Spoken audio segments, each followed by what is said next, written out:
everyone, and welcome to Not Just Numbers, Honest Conversations with a Financial Advisor and Lawyer. I am Madison and I am here with Mike Gary. Mike is a financial advisor and a CFP practitioner and the founder and the CEO of Yardley Wealth Management. He is also an estate planning lawyer, and his law firm is Yardley Estate Planning. Today, we're diving into an article from the Wall Street Journal about how millennials are entering midlife wealthier than anyone expected, yet many are still anxious about the future. With me are financial advisors Mike and Maureen to help unpack what's really going on behind these numbers. The article points out that after years of struggling through recessions, millennials now actually have higher net worths than previous generations did at the same age. Mike, why do you think this turnaround happened?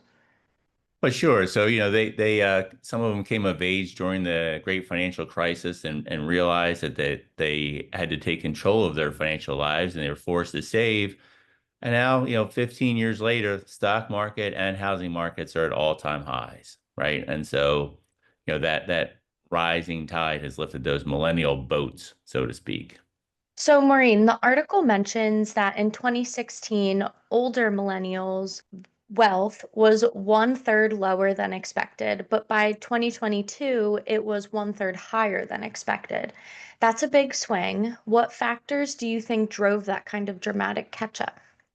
Yeah, Mike already addressed it. So first, I want to say what the millennial time frame is. It's people born 1981 to 1996. So that's ages in today, 2025, 29 to 44.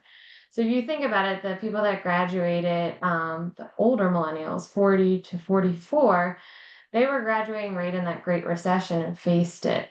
They graduated, they formed jobs. They've already been through two market cycles in that sense. So they got the advantage of whatever they were saving at the time. It's kind of scary to graduate and you had a degree in something, you might have to pivot. So you start getting a saving mentality. Well, now they've had two market cycles to grow that, and they've been very good market cycles. So they've purchased houses and been able to build that wealth. But even with this financial progress, the article makes clear that a lot of millennials still feel like the bottom could fall out. For example, one person keeps an emergency fund that could cover years of expenses because he doesn't trust the stability of the market. Mike, do you see that kind of mindset with your clients? Yeah, we spoke in an earlier podcast about how people's experiences have shaped them, right? And so we have to talk to them about like the overall market or economic conditions or what expectations should be going forward, like from right now. But a lot of people have in mind either the good or bad things that have happened to them over the years, just based on like the timing of when they were born or when they started jobs or when they had kids. So it is something, we always need to have a conversation to see, like how people feel about things and then try to figure out like, either if we need to adjust their strategies because of that, or if we need to talk to them about like, well, yeah, you had that experience and that was an unfortunate time, but things might be a little bit different now. And so yeah, it's always like trying to figure out how to meet people so that they're doing what can be best for their future. And sometimes that's hard. I wish it was easy more often, but it's not. And Maureen, not everyone is sharing equally in this wealth growth. The article points out that student debt and housing affordability are still huge barriers.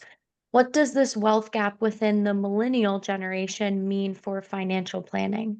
Yeah, going back to just that long time horizon of generation spans, you had the millennials we talked about that graduated during the Great Recession and started investing when markets were low. Then you have the latter millennials.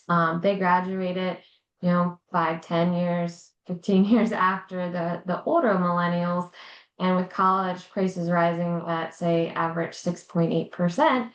Yeah, they are burdened with the student loan debt. And while they didn't face the same problems as getting a job because the job market was great in the field that they desired, they had the financial burden, which we hear this a lot. They delayed buying a house. Now houses are too expensive because they wanted to pay off that student loan debt. And you get a mentality here of debt aversion too. and a misperception too of what interest rates are. They live during a time of saying, oh, like I can get a 2 or 3% mortgage rate. Well, that was a unique time. And I think that's why employing at this point, if they're thinking of these big decisions, their first big home purchase, they might be starting their families, they don't feel like they have the financial capacity, but having an advisor speak to walk and contextualize affordability and what a 6% loan actually is really can help them benefit, because those decisions and where they put their money now can affect them in the future and help reshape those perceptions of debt's bad, or just because they had a lot of debt or still have it. Yeah, Mo, that's a great point about interest rates, right? So, like, yeah, there were available 2 and 3% interest rates for a while, but I'm a Gen Xer, an old Gen Xer, and my first mortgage was at 8 3/4, and my parents are boomers, and their mortgage on the house that my mom went up living in for 40 years was 18% in 1981. She refinanced it twice to bring it down to 9% and eventually like paid it off. It was at 9% interest, right? And Hmm. so I think sometimes generations look at each other as if, oh, they got all the breaks, or this one only had good stuff, or this one only had bad stuff. And the funny thing is, you hear a lot of the same talk, the same rhythms. Gen X, we were considered slackers, the way that they'll talk about Gen Z now, like, and Hmm. like there are people that are slackers and people that are hardworking in every generation, and a lot of those things are just kind of a little bit tired to me, a little bit overdone. I had a teacher in high school, a Latin teacher, say that talked about how older generations would have always said the younger generations are lazy, they don't have to work that hard. And he said, honestly, that Socrates said that about Plato, who said that about Aristotle, who said that about Alexander the Great. That's how old that reference is. But it's true. But anyway, great point about the interest rates. All right. Another interesting detail is that even a few years difference in age has made a big impact. Someone who bought a home in the 2010s may be in much better shape than someone who waited until the 2020s when mortgage rates and prices shot up. Mike, how do you help clients who feel like they missed their window for building wealth through home ownership? Well, that idea of feeling you missed the window and you need to catch up probably resonates with a lot of people, not just millennials. And, you know, I think sometimes that's a hard feeling to shake. And, I've talked about it with my sisters, and the three of us always felt like we were trying to catch up. And, whether that's true or not, we have that feeling. And what I would say is, like, all you can do is take a look at your situation as it is now and do the best that you can with it, right? Get good advice, take practical steps, and, think about success in all kinds of terms, like not just like, oh, does your retirement amount meet some sort of threshold goal, or do you have enough liquid savings? Look at everything, do the best you can, and then you know what? Cut yourself some slack. The world is hard. It just is. Yeah. And just to add to that, people love to think of real estate as like they're a great investment. And while it can be, and it can be a great source of wealth, it's also a use asset. You need to live somewhere. So again, bringing that back to say, yeah, but you need a house. So you Yep. buy it now, and are you going to move? You can keep it for a long time and it will hopefully appreciate. And if it doesn't, it's okay. You need to live somewhere. Right. So Yeah. we've talked about this, Mo. Like, so you bought your house like 5 years ago. We bought our house like 20 years ago. We both have about the same amount of appreciation in our houses. And Yeah. I will tell you that we've put in a lot into our Yeah. house the last 10 or 12 years. And so the idea of us like getting some huge amount of equity from our house, that's not the case. I Yeah. love living there. I love our neighborhood. I love Yardley. It's a great place to raise our kids. We're not making a fortune off of our house one day. That's just is not a thing. Maybe Yeah. that was a thing in the olden days before people like redid their kitchens and had nice bathrooms, but people spend a lot of money in their houses now and on their houses. And so, yeah, it is a use asset, and use it as much as you'd like, but don't think of like not having that equity in your house necessarily sets you behind. That ties into another point in the article. Millennials are redefining success. Instead of the traditional house, spouse, and kids in the suburbs, some measure wealth by experiences like travel and enjoying a good lifestyle now. Maureen, do you think this shift in mindset is healthy from a financial perspective? So I first find the question to be a little insulting overall because I think the family is just another experience. So I like to say they might be redefining it as their experiences. So whether it's starting a family and having them in the city or having them in the suburbs or having a travel lifestyle, millennials are redefining it in the fact that it's the experiences that they value, not we just said housing or this. It's really what can I do with my life over the long time period. So I like to just say that is from my conversation. While not everyone seeks a family, it's the experience they want to give for their family, whether it's that it's them and a spouse and a family. But with that, I think it goes back to experiences again. When you have something taken away from you, you start to value it more. And COVID definitely did that for all of us.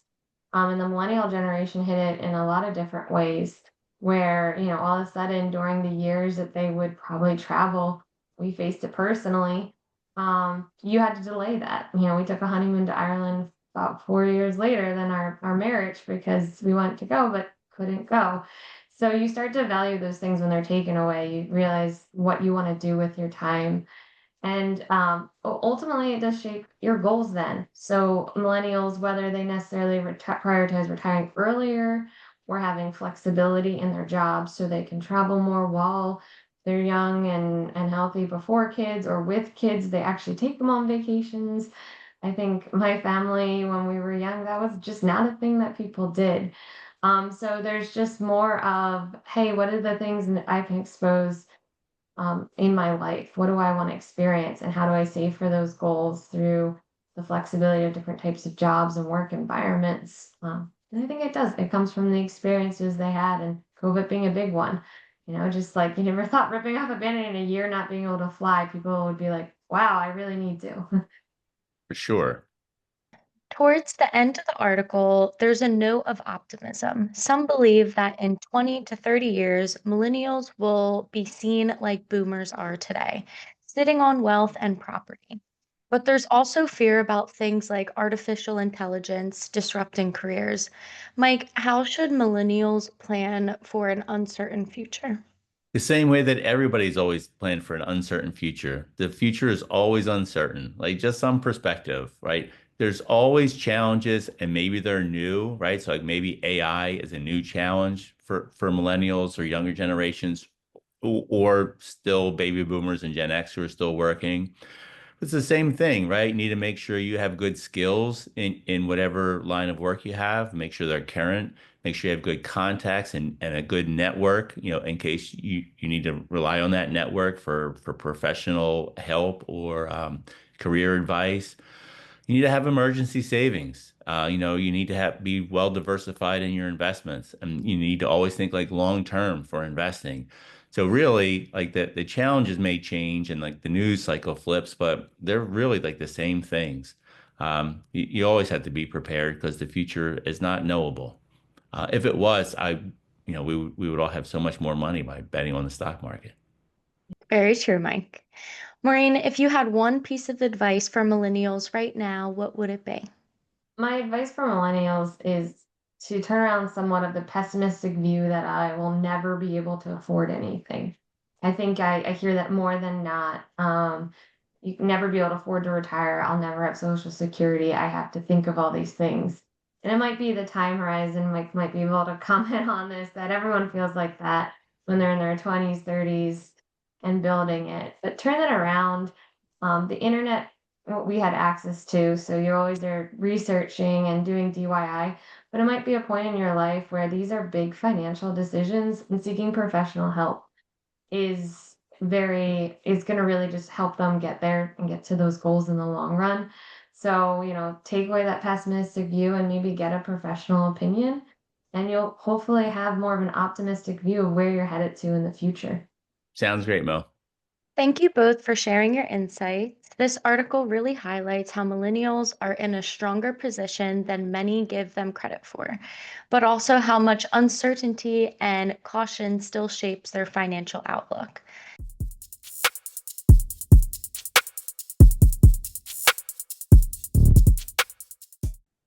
Today on Not Just Numbers, we're thrilled to welcome a true leader in the world of retirement planning, Ann Lester. Ann is the author of the book Your Best Financial Life: Save Smart Now for the Future You Want, a powerful guide designed to help millennials and Gen Zers overcome financial anxiety and take control of their futures.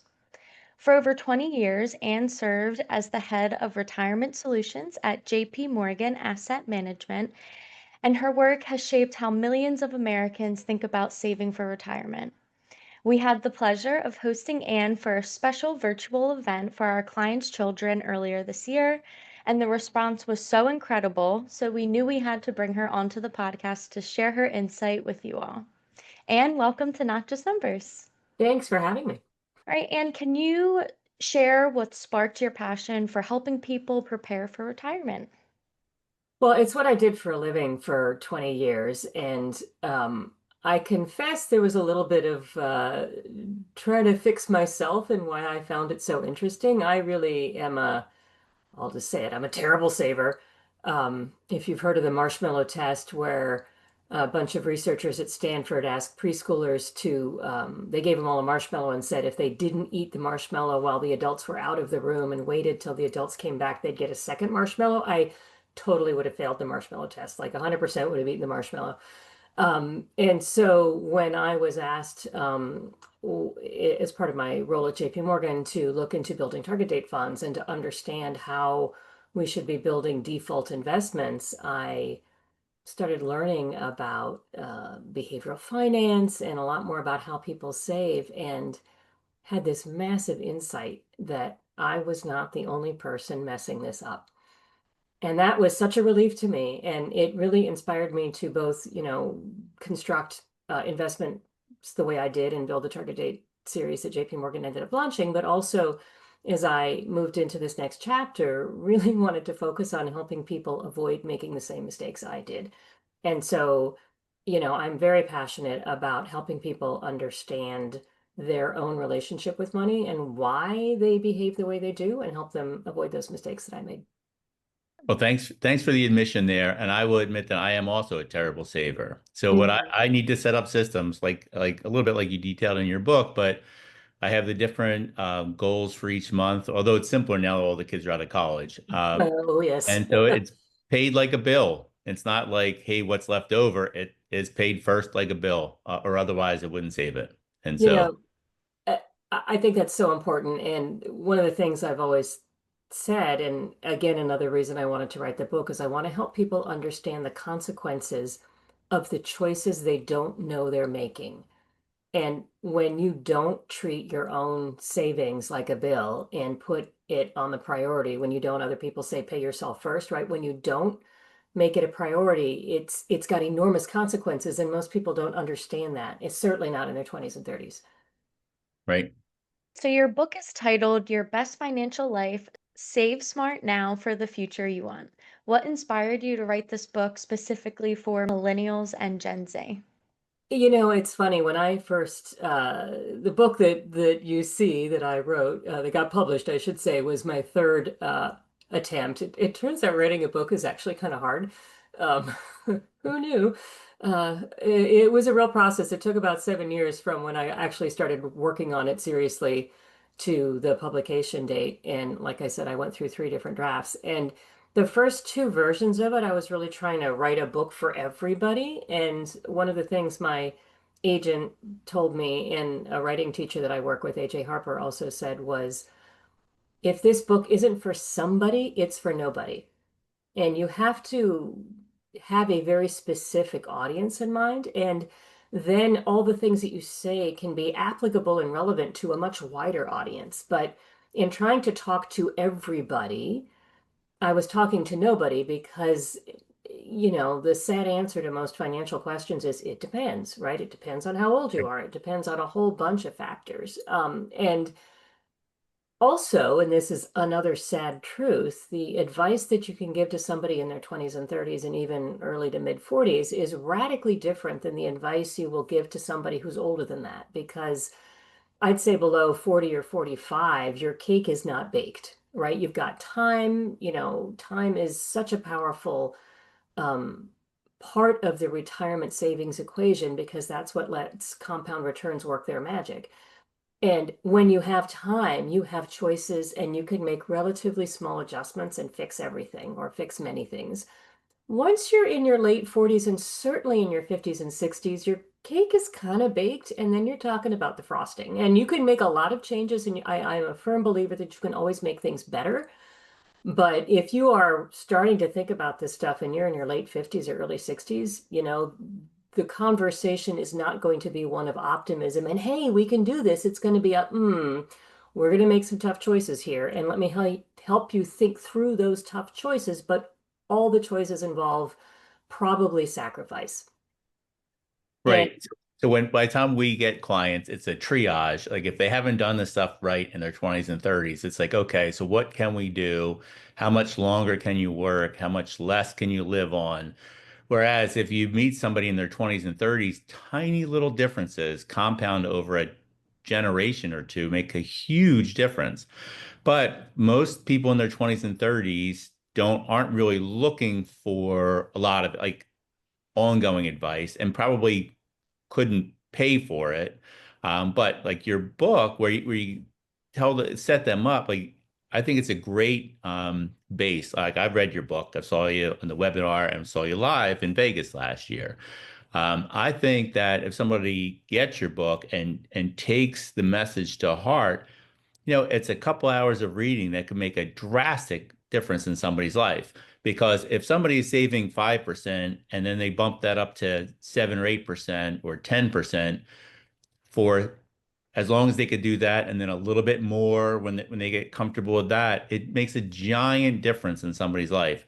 I love seeing the handful of clients that we got who were in their 20s or 30s when we started and make some little adjustments and see what great shape they're in their 40s and 50s. It's phenomenal, but it's rare. We don't get a lot of those opportunities. By the time people know they need to worry about it, I don't want to say it's too late, but as you say, you're really starting to talk about making really big changes. And the beautiful thing about starting in your 20s and 30s also is that most 20 and 30-year-olds are experiencing relatively robust wage increases, right? And so that party kind of stops when you're in your late 40s and 50s. Like maybe your income keeps going up, but you're not getting the big bumps in your salary. And so the other really sneaky thing about starting this in your 20s and 30s is if you can avoid the consumption creep that happens as your income increases and take half of your income increase and shove that into savings, you can get to a 10 or 15% savings rate. I don't want to say painlessly, but you don't really feel the bite. But if Right. you're 50 years old and you're saving 5% and you get a financial plan that says you need to be saving 20%, oh, and by the way, working another 5 years, like that is a radical, painful, like you're moving, you're selling cars, you're not traveling, you are making some painful, painful adjustments. And Yeah, you're not going to like it.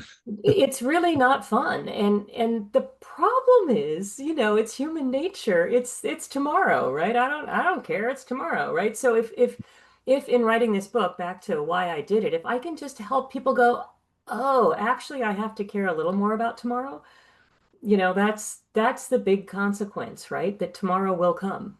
Yes. And as an older Gen X, I will tell the millennial and Gen Z that the time goes by fast. Oh man. Sometimes the days feel real long, but the time goes by fast. It, You have that Gen Z podcast producer?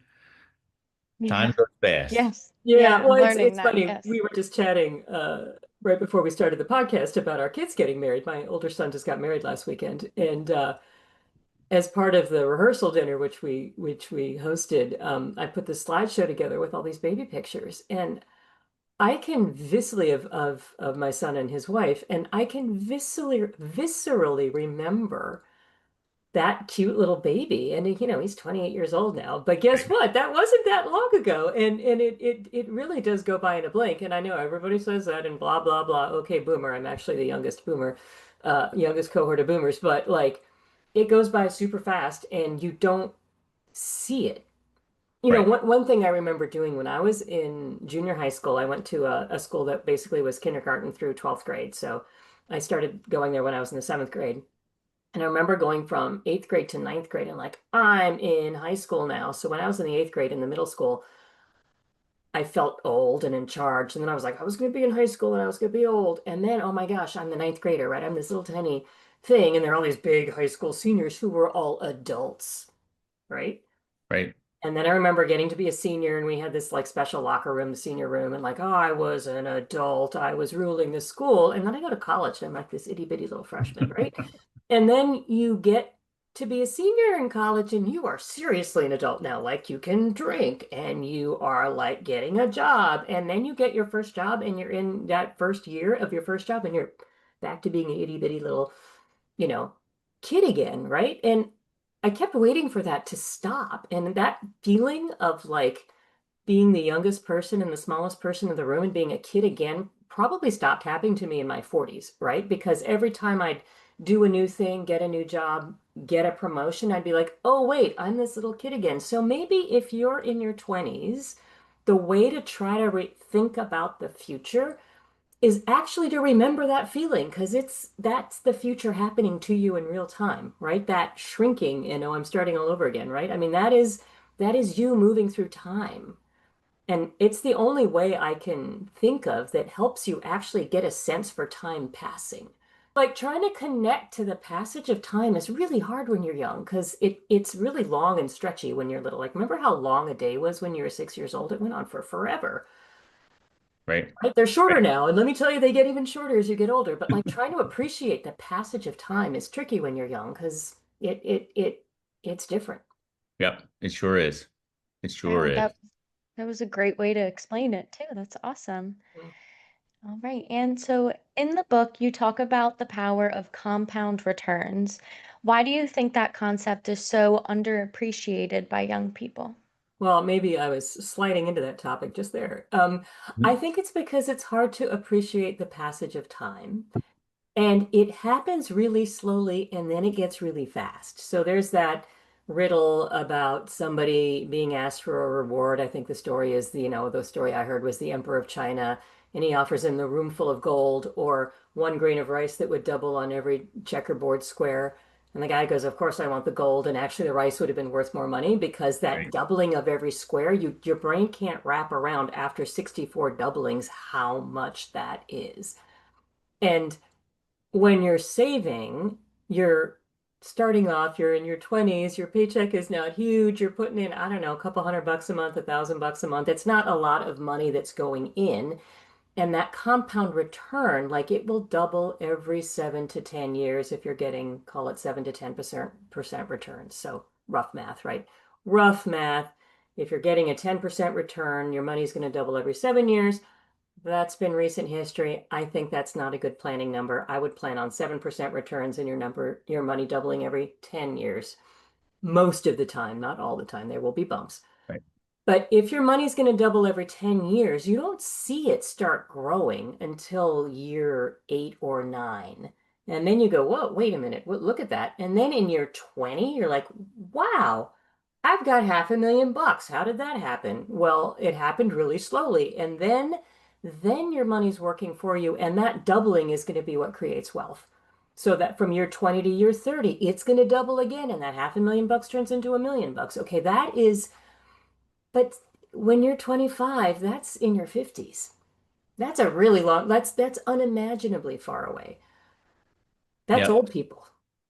And I would say, Maddie, the compounding is hard to even in your 50s, as I am. It's hard to wrap your head around it, even knowing how it works, right? I've been doing this for half my life almost. But looking ahead to like 5, 10, 20 years in the future, to think like that, bread will be $10 or $20 or whatever it is, or you're going to need so many millions of dollars in your account to retire. It's hard not to look at them as what those dollars mean like right now and think of it as like so much money, whereas it's just really, you know, has to keep up with inflation, it has to go above inflation. And it really is hard to wrap your head around. You know, you think of someone with millions of dollars as someone who's like pretty wealthy now. But Maddie, at your age, you're going to have many, many millions of dollars when you retire. Um, you just are. And it is hard to wrap your head around it. Absolutely. The Definitely. the future is hard, and statistics and probability are not the way most of us are wired to think. Like we Right. don't think in odds. I mean,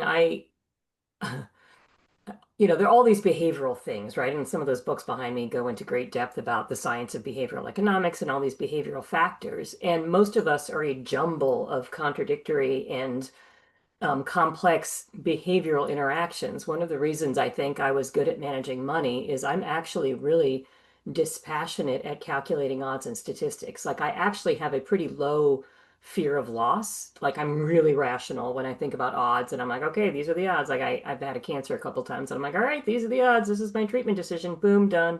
Don't even worry about it, right? Future bias, like eating the marshmallow, I'm like way on the crazy, terrible impulse control spectrum, bad side of things. On the rational statistics and odds, I'm way on the other side of that spectrum. Like most of us are complicated people, right? Sure. And Yep.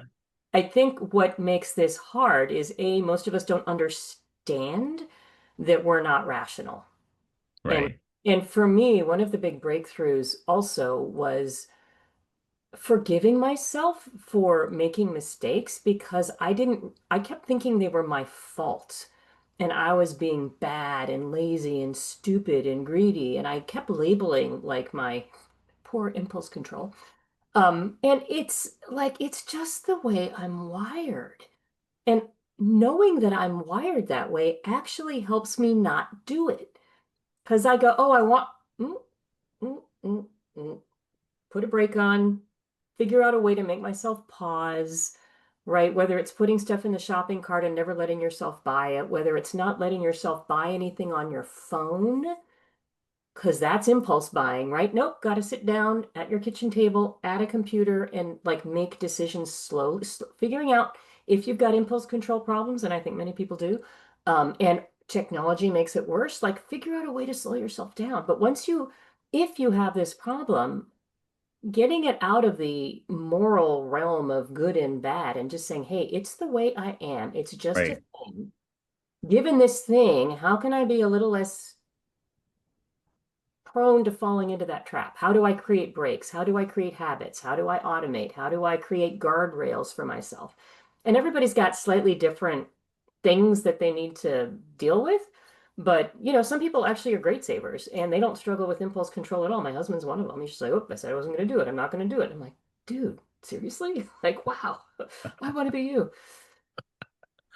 Yeah. Well, yeah, right. So I've listening to you. I feel like we always think of what our faults, right, and are judgy about them. But you do plenty. You're hardwired to do plenty of good stuff too, Yep. right? And so give yourself some grace. And I think the thing is like figuring out how to I don't know if control is the right way, but how to set yourself up to make good choices.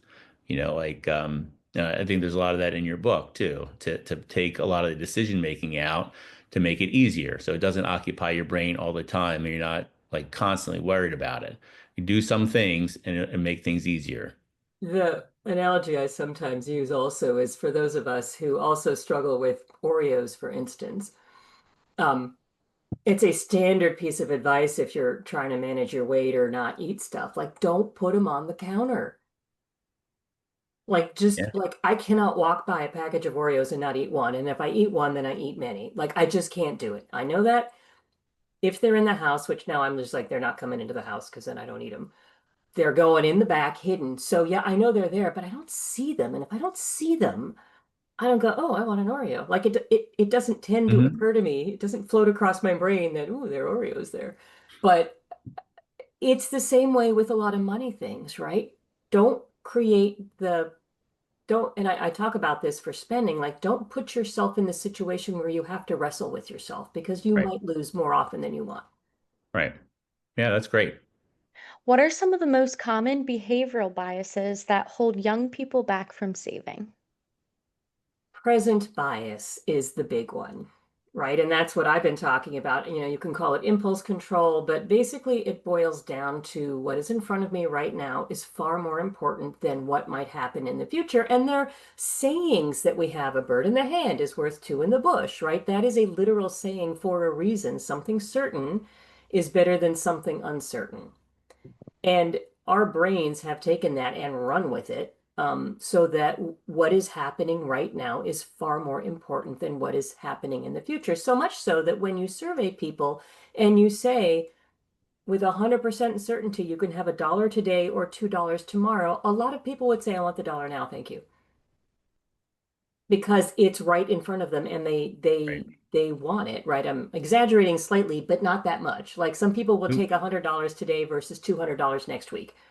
Now, I can promise you, if you take your $100 and invest it in a savings account in the bank, you're not going to get $200 next week, right? That is just sure money, 100% doubling of your money. And a lot of people won't take it because their need for money right now. Yeah, I know if I wait, I have more, but I got a bill I got to pay.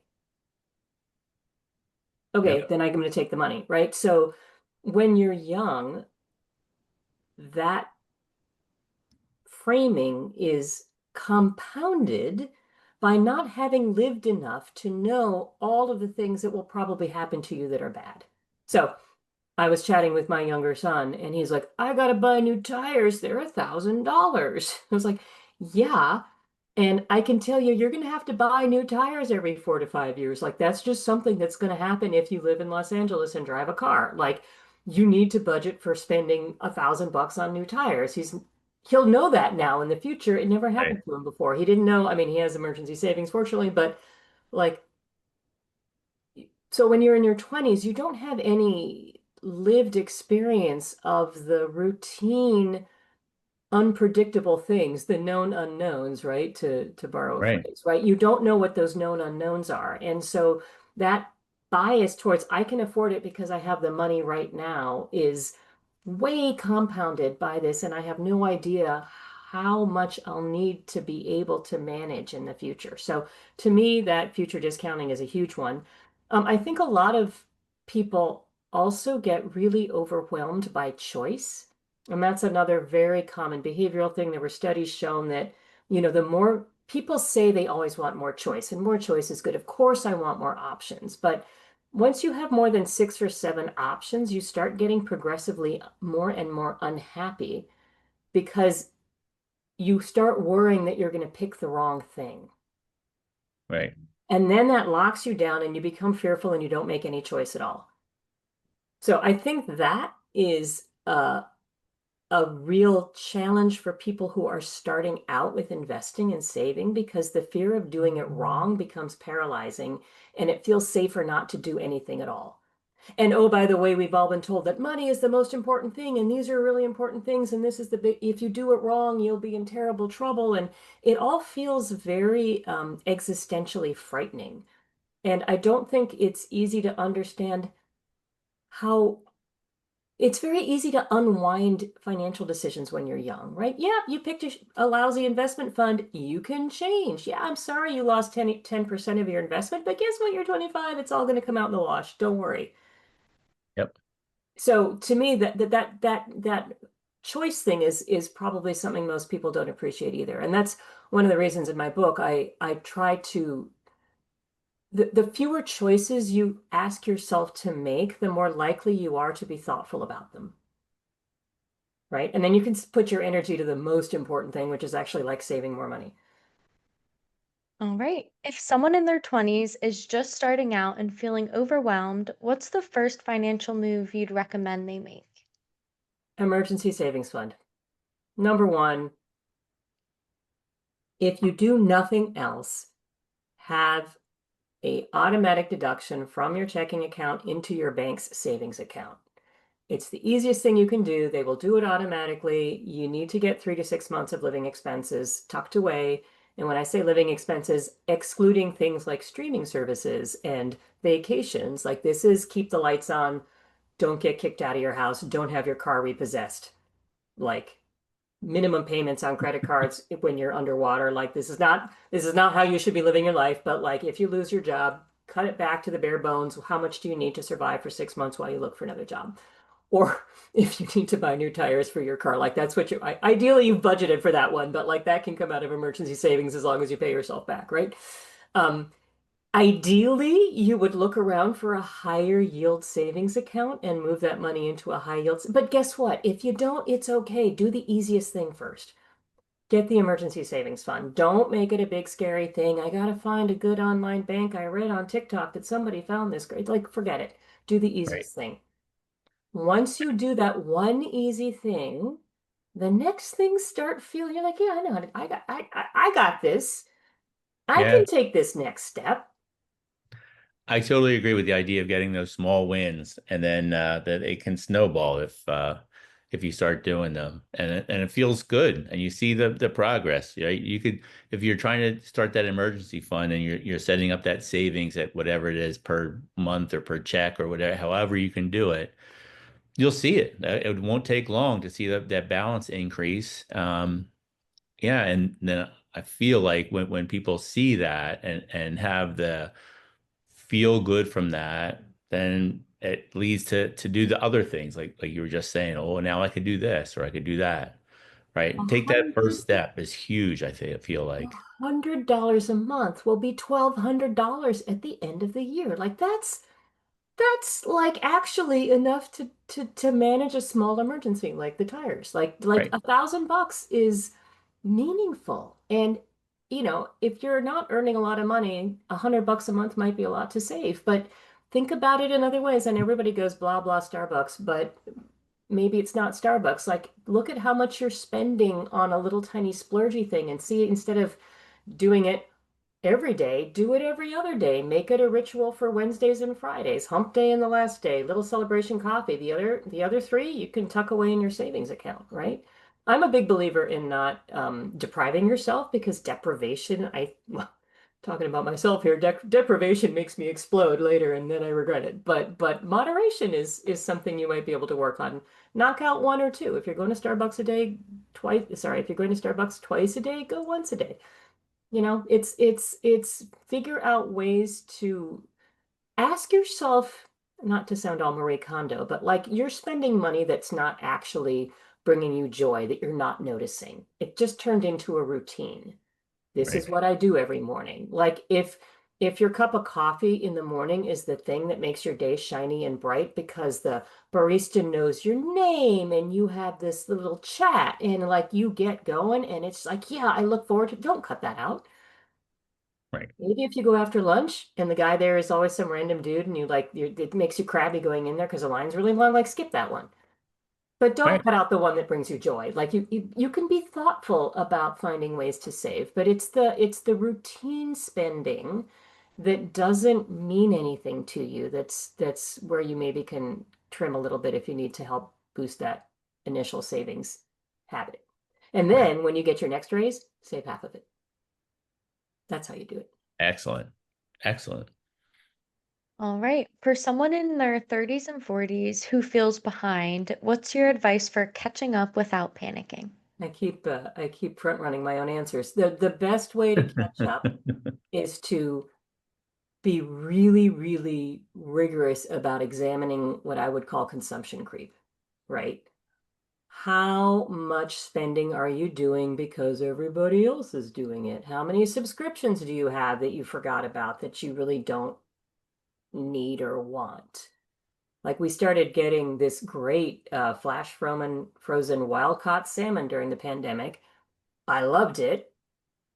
And then I noticed we had like 3 months of salmon in the freezer. And I'm like, what the heck? We're not eating that much salmon. And I canceled the subscription. And, I buy it at the grocery store again. And yes, it's slightly more expensive per salmon fillet. But guess what? Like, I don't have a freezer full of fish anymore. Like, I don't need that subscription. Am I really using it the way I need to? Am I Does it make sense? And a lot of people, I think social media, in my book, I talk about this whole keeping up with the Joneses thing. And when I was a kid, it literally meant like literally your neighbors because you could see nobody else's spending. Like you got the glossy magazine at the supermarket checkout counter, but that was crazy town and those were weird celebrities and that was just clearly not real life. And all you could anchor yourself on was literally the people who lived next door to you. And that was you. So I remember being full of envy because my across the street neighbors got an electric lawnmower and we still had a push mower. Let me tell you, I felt that.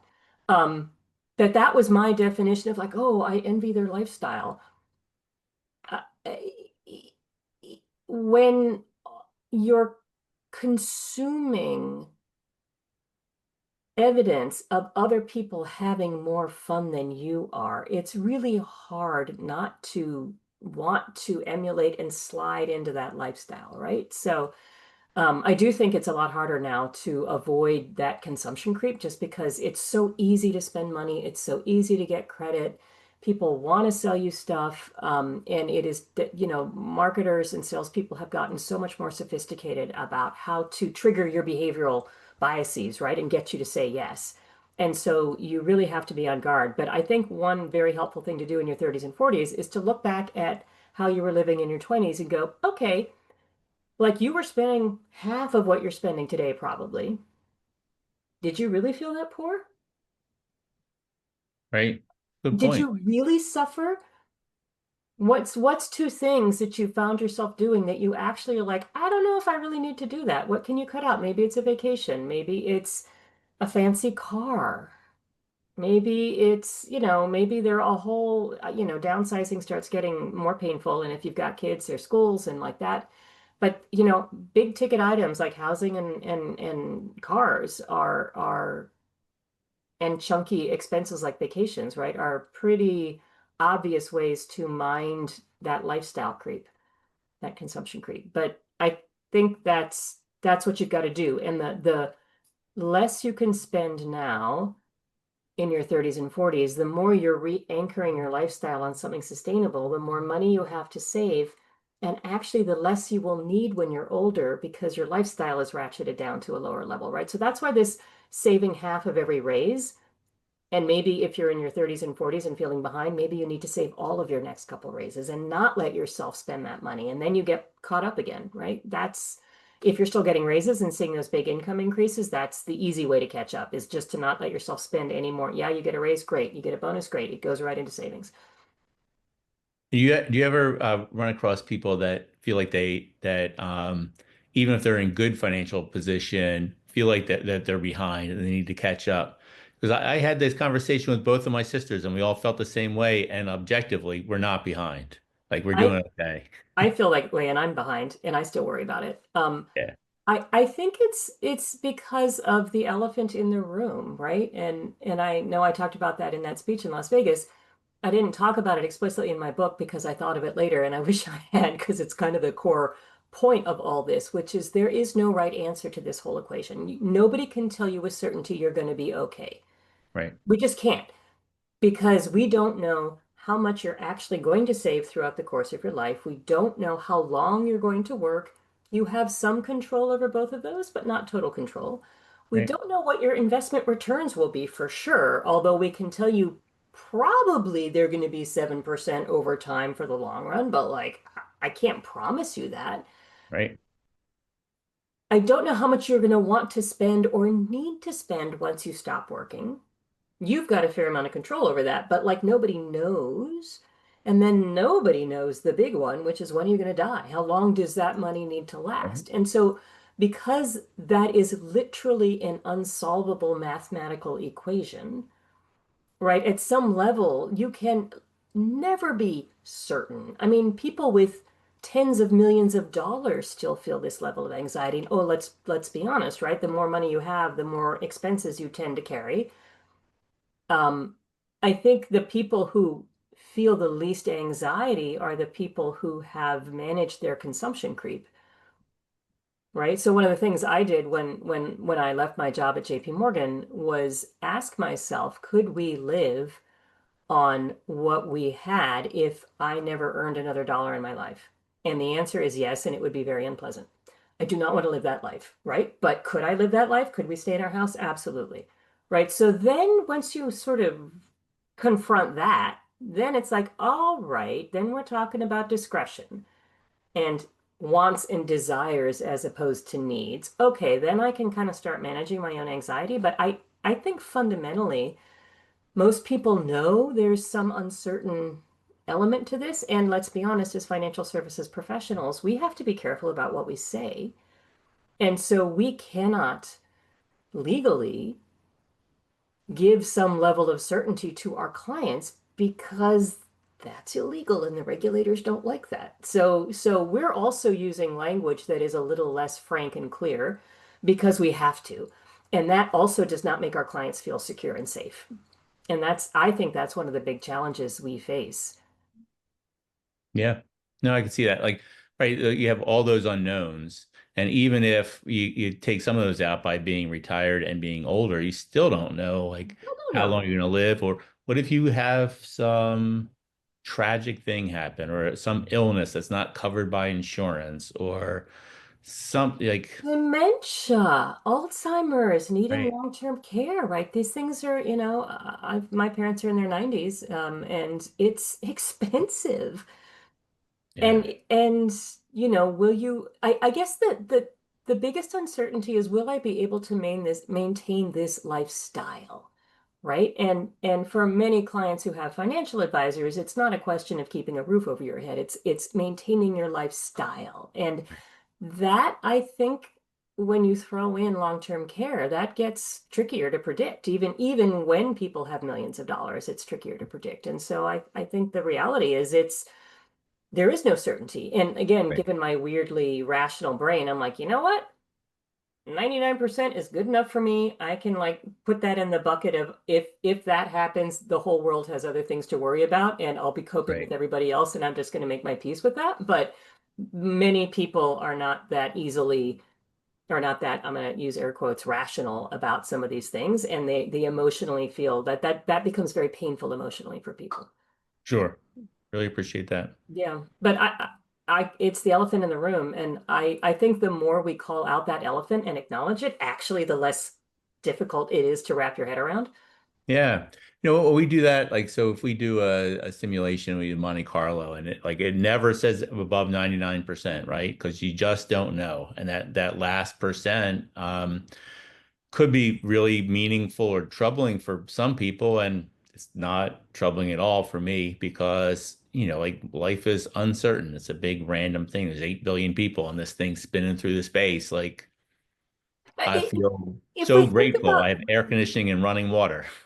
if we think about the level of uncertainty that we really face in life, we'd all just like go hunker down under our blankets and never want to like leave the house. I mean, you know, I think life is uncertain, and I think we like to pretend it isn't.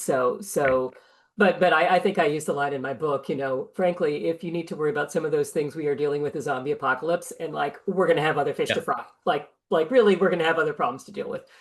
Yeah, I think that in different meetings I've answered that different ways. Like, yeah, well, you'll be selling pencils or apples on the corner like the other 10 guys. Like, yeah, like, oh, yes. Well, what if the stock market goes to zero? I'm like, okay, well, you know what? You won't be the only one with that problem then. Yep. Yep. Like, Yep. It's true. yeah, do you remember the Mad Max movies? It'll be like that. Like, Yeah. I mean, and not to get all nihilistic and all, but like, if in that 99% bracket, or even I'd say 90% bracket, like a statistically unlikely number of things would have to go wrong to land you in that bucket. And never say never, but chances are it won't persist for more than 2 or 3 years, right? right. So yeah, it's true. But that's for some people a fundamentally unsatisfying answer. If you could leave our audience with one mindset shift to take into their financial life, what would it be?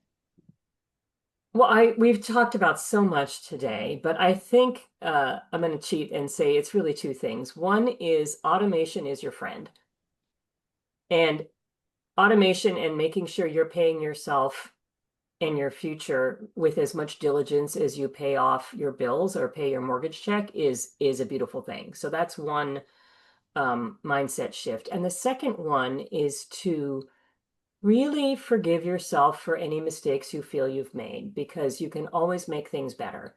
And finger wagging and blaming and shaming are really not helpful.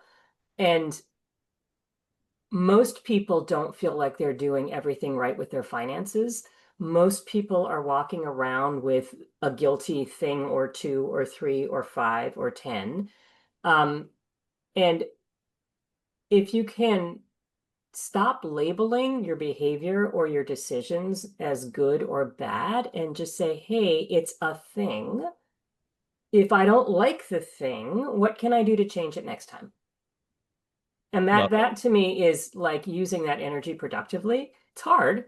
I don't want to lie to you. It's hard to do that, but it's just a thing, right? We don't need to label and attribute bad motives and stupidity. It's just like, you know what? That I wish I hadn't done that. Why did I do that? And what can I do next time to make a different decision? Love it. Like that so much. And I'm so glad I walked into that session 6 months ago. Well, I am It's so been glad we great. met. Yeah, it's been great. Yeah. Thank you so much for your time today, Anne. It was wonderful. Well, thank you. I enjoyed the conversation. For more information on Yardley Wealth Management or Yardley Estate Planning, you can visit our websites at yardleywealth.net and yardleyestate.net. You can also follow us on socials at Yardley Wealth Management. Don't forget to subscribe to our YouTube channel. This podcast has been produced by Madison Demora and Mike Gary with technical and artistic help from Poe Productions.